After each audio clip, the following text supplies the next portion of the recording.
Ngayon, dadako na tayo sa araling pangwika. Pag-uusapan natin ang kaukulan ng pangalan. Ang pangalan ay may tatlong kaukulan. Ito ay ang mga sumusunod: palagyo, palayon, at paari. Bago yan, magbalik-aral tayo tungkol sa 6 na gamit ng pangalan, sapagkat ito ay may mahalagang papel na gagampanan tungkol sa kaukulan ng pangalan. Una ay simuno.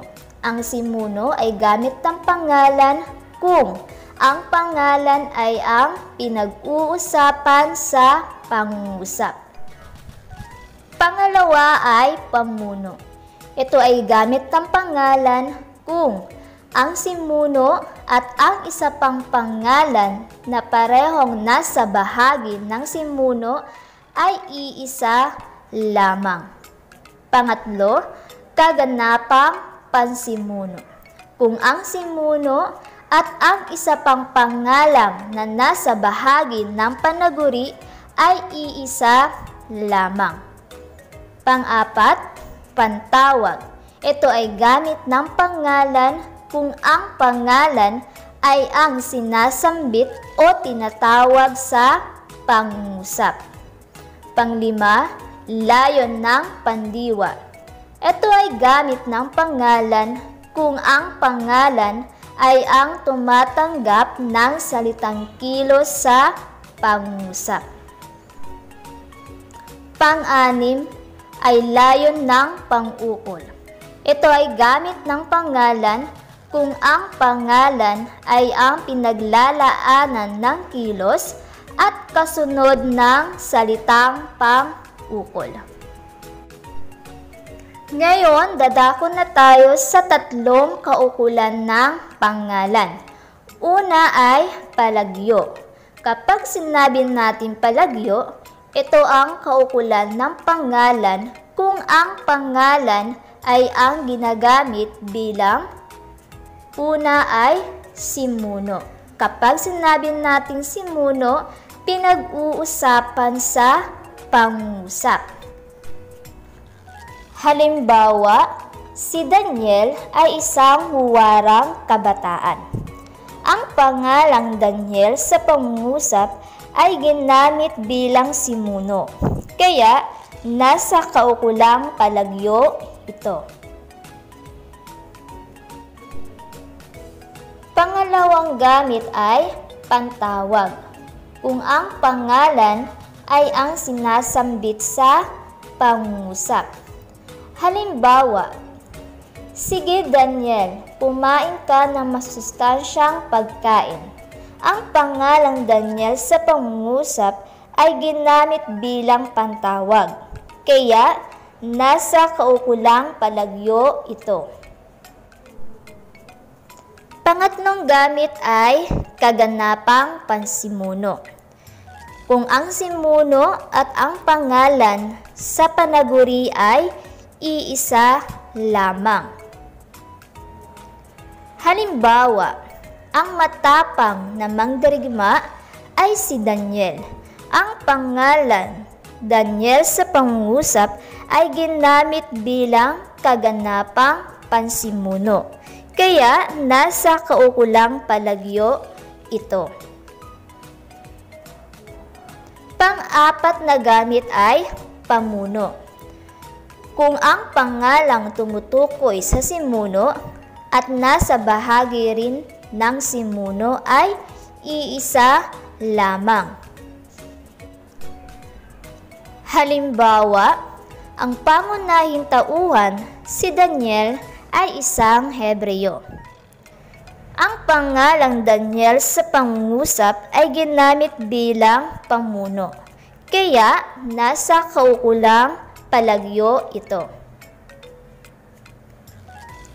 Tandaan, ang palagyo ay kaukulan ng pangalan kung ginamit bilang una ay simuno, pangalawa, pantawag, pangatlo, kaganapang pansimuno, At pang-apat ay pamuno.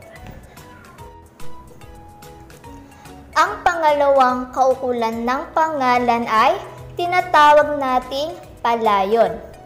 Ito ay kaukulan ng pangalan kung ang pangalan ay ginagamit bilang una ay layon ng pandiwa o tinatawag din nating tuwirang layon. Ito ay kaukulan ng pangalan kung ang pangalan ang tagatanggap ng kilos.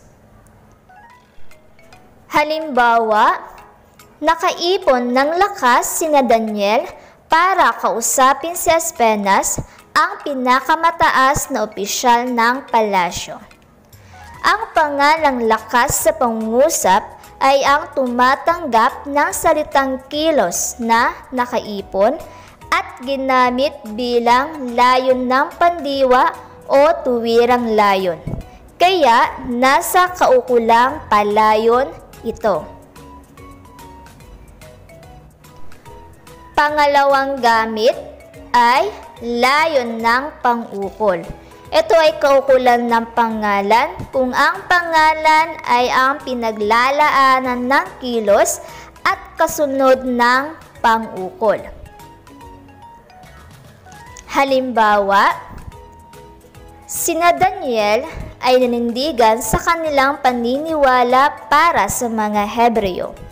Ang pangalang Hebreo sa pangungusap ay ginamit bilang layon ng pang-ukol at kasunod ng salitang pang-ukol na para sa.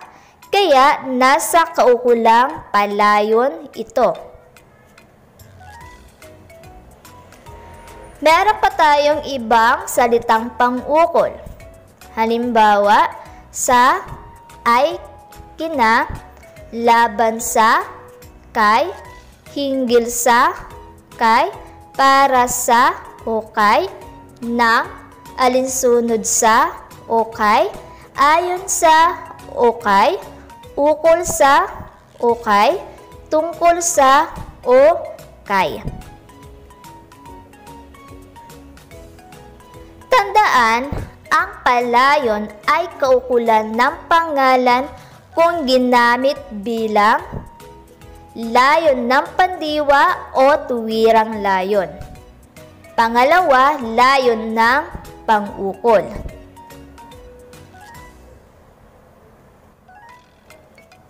At ang pangatlong kaukulan ng pangalan ay tinatawag nating paari. Ito ay kaukulan ng pangalan kung ang pangalawang pangalan ay nagpapakita ng pagmamay-ari.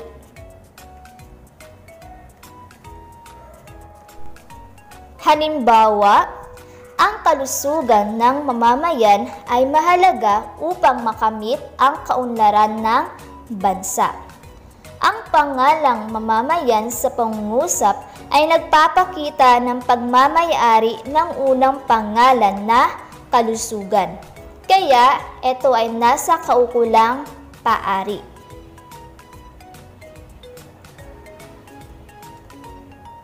Pangalawang halimbawa, nawawala ang pitaka ni Kyle matapos pumunta ng palengke.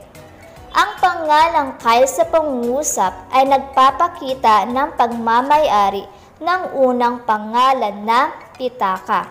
Kaya ito ay nasa kaukulang paari.